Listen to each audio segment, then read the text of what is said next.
Assalamualaikum warahmatullahi wabarakatuh. Perkenalkan, nama saya Andini Asokawati dari kelas A, ingin mempresentasikan jenis-jenis media pembelajaran beserta kelebihan dan kekurangannya. Jenis-jenis media pembelajaran serta kelebihan dan kekurangannya. Yang pertama yaitu media visual. Media visual memanfaatkan indera penglihatan seperti gambar, diagram, dan peta untuk menyampaikan informasi. Adapun kelebihannya yaitu yang pertama, memperjelas konsep.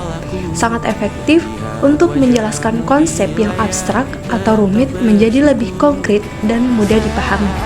Kelebihan yang kedua yaitu meningkatkan daya ingat. Informasi yang disajikan dalam bentuk visual cenderung lebih mudah diingat oleh otak. Kelebihan yang ketiga yaitu menarik perhatian.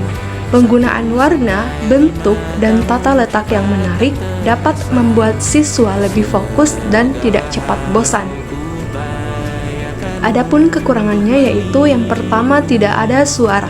Media ini tidak menyertakan elemen audio sehingga tidak bisa menjelaskan materi secara lisan. Kekurangan yang kedua yaitu keterbatasan gerak. Tidak dapat menampilkan proses atau gerak secara dinamis. Kekurangan yang ketiga yaitu biaya produksi. Beberapa media visual, terutama yang dicetak dalam jumlah besar, bisa memerlukan biaya produksi yang cukup tinggi. Media yang kedua yaitu media audio. Media audio seperti radio atau rekaman suara berfokus pada indera pendengaran untuk menyampaikan pesan. Adapun kelebihannya yaitu yang pertama, mengembangkan imajinasi. Karena hanya mengandalkan suara, media ini mendorong pendengar untuk berimajinasi dan memvisualisasikan sendiri materi yang disampaikan. Kelebihan yang kedua yaitu fleksibel dan praktis. Bisa didengar di mana saja dan kapan saja, bahkan saat melakukan aktivitas lain seperti saat bepergian. Kelebihan yang ketiga yaitu biaya terjangkau. Relatif lebih murah untuk diproduksi dan didistribusikan dibanding media lain. Adapun kekurangannya yaitu yang pertama, membutuhkan konsentrasi tinggi. Pendengar harus benar-benar fokus agar tidak melewatkan informasi penting karena materi disampaikan secara linear. Kekurangan yang kedua yaitu tidak cocok untuk semua materi. Sulit digunakan untuk menjelaskan materi yang memerlukan visualisasi seperti anatomi tubuh atau peta. Kekurangan yang ketiga yaitu tidak ada visual. Ketidakadaan gambar atau video dapat menyulitkan pemahaman, terutama bagi mereka yang memiliki gaya belajar visual atau audio visual. Media yang ketiga yaitu media audio visual. Media audio visual seperti video dan film menggabungkan elemen suara dan visual untuk pengalaman belajar yang lebih lengkap. Adapun kelebihannya yaitu yang pertama, menarik dan komprehensif. Menggabungkan gambar, bergerak, dan suara sehingga dapat menjelaskan materi yang rumit secara detail dan nyata. Kelebihan yang kedua yaitu meningkatkan motivasi. Efektif untuk menumbuhkan minat dan motivasi belajar karena sifatnya yang dinamis dan menghibur. Kelebihan yang ketiga yaitu mengatasi keterbatasan ruang dan waktu.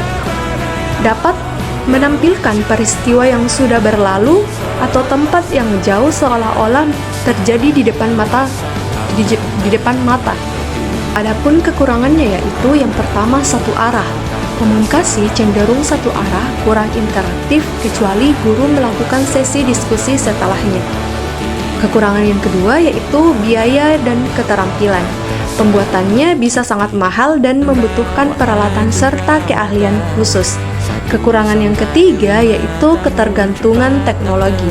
Membutuhkan listrik atau perangkat pendukung yang bisa menjadi kendala jika sarana tidak memadai. Media yang keempat yaitu media cetak.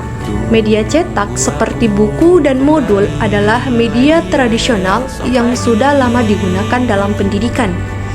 Adapun kelebihannya yaitu fleksibilitas penggunaan. Dapat dibaca kapan saja dan di mana saja tanpa perlu perangkat elektronik atau listrik. Kelebihan yang kedua yaitu mandiri dan berulang. Pembaca bisa belajar sesuai kecepatan masing-masing dan mengulang materi yang belum dipahami. Kelebihan yang ketiga yaitu dapat menjadi referensi. Dapat menjadi referensi sangat mudah untuk disimpan dan digunakan sebagai sumber referensi yang permanen. Adapun kekurangannya yaitu yang pertama kurang interaktif, tidak dapat menampilkan gerak dan suara, sehingga kurang dinamis. Kekurangan yang kedua yaitu rentan rusak, mudah sobek, basah atau hilang jika tidak dirawat dengan baik. Kekurangan yang ketiga yaitu cepat usang. Informasi yang termuat di dalamnya bisa menjadi tidak relevan seiring berjalannya waktu dan sulit untuk diperbaharui. Media yang kelima yaitu media digital. Media digital seperti aplikasi dan e-learning adalah media modern yang memanfaatkan teknologi komputer dan internet. Adapun kelebihannya yaitu interaktif dan dinamis. Sifatnya yang interaktif membuat siswa lebih terlibat aktif, misalnya melalui kuis, simulasi, atau game edukasi. Kelebihan kedua yaitu akses luas dan cepat. Materi dapat diakses oleh banyak orang dan berbagai lokasi dalam waktu yang singkat. Kelebihan yang ketiga yaitu fleksibel waktu dan tempat.